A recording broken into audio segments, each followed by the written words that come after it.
ఆ రోజు ఆ కారు మంటల్లో కాలిపోతుంటే రిషబ్ పంత్ కెరియర్ కూడా బూడిదైపోయిందని ప్రపంచమంతా అనుకుంది.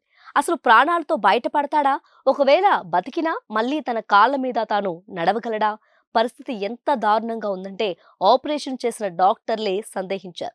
శరీరమంతా గాయాలు, మోకాలి లిగమెంట్స్ పూర్తిగా చిరిగిపోయాయి. క్రికెట్ ఆడటం పక్కన పెట్టండి, కనీసం మనిషిగా నిలబడటానికే నెలలు పడుతుందన్నారు. ఒక పక్క నరకయాతన, మరో పక్క కెరీర్ ఏమవుతుందనే భయం. కానీ అక్కడ ఉన్నది సామాన్యుడు కాదు, భారత క్రికెట్ స్పైడర్ మ్యాన్. విధికి తలవంచలేదు, తన సంకల్పంతో తలరాతనే మార్చేశాడు. ఆసుపత్రి బెడ్ మీదే యుద్ధం మొదలుపెట్టాడు.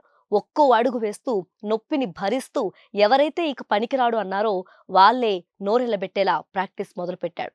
మృత్యువుని జయించి 15 నెలల తర్వాత మళ్ళీ అదే దర్జాగా, అదే చిరునవ్వుతో మైదానంలోకి అడుగుపెట్టాడు. ఇది కేవలం ఆట కాదు, ఒక అద్భుతం. పడిపోవటం సహజం, కానీ పంత్ లాగా కెరటంలా ఎగిసిపడటం చరిత్ర. రిషబ్ పంత్ మనోధైర్యానికి మీరు ఫిదా అయ్యారా? అయితే ఈ వీడియోని లైక్ చేసి మన ఛానల్ని సబ్స్క్రైబ్ చేసుకోండి.